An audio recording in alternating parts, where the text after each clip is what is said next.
I'm Jimmy Myers, head trainer of Tampa Bay Athletics, and I'm here today with InsideBaseball.com to go over something that's really going to get you warm during your pregame routine. This is going to not only get your shoulders, but it's also going to get your calves and hamstrings loose. And like we said before, really get that blood pumping through your whole body and get you warm, get you a good sweat. This is called a straight-legged bear crawl. We're going to do it forwards and backwards. Make sure when you do this, the key points are heels are trying to drive into the ground, trying to make them nice and flat with our legs as straight as possible, which will help us increase flexibility in our calves and our hamstrings. Obviously, two parts of our body that are crucial to be warm before a game. What we're going to do is get into a downward dog position. This is a yoga position. The difference is right now we're actually going to be moving as we do this. So from here, you can see that my palms are stacked directly underneath my shoulders. They're flat in the ground right now. What we're trying to do is we're trying to get into a position to where our heels are flat in the ground. If you can't get your heels flat, that's fine. Just get as low to the ground as you can with your heels without your knees bending. That's crucial. Knees want no bend. They are totally locked out.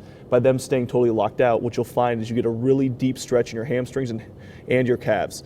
The deeper stretch will come if you can actually drive your heels into the ground. Now we just start walking. So we're moving as we do this. My heels are driven in the ground, taking one step at a time, hand and feet. Typically, you're going to want to go about 20 or 30 feet. Once you go all the way back in reverse, kind of shake your arms out for a second, get the blood back in them. Probably your arm's going to be a little bit tired from there. Get back in your downward dog position, and from here, now we're going to go forward. Same thing. Heels are driven in the ground, feet are flat. Arms are locked out, knees are locked out. You're going to find for this, when you're going forward, it's going to be a little bit easier. When you're going in reverse, the steps are going to tend to be a little bit smaller. You can take larger steps going forward. Crucial points you're doing this, and the key to this is keeping those knees locked out. You see a lot of people do this, those knees will bend. We're missing the point of the exercise. The point is to keep those knees locked out. Heels driven in the ground if possible.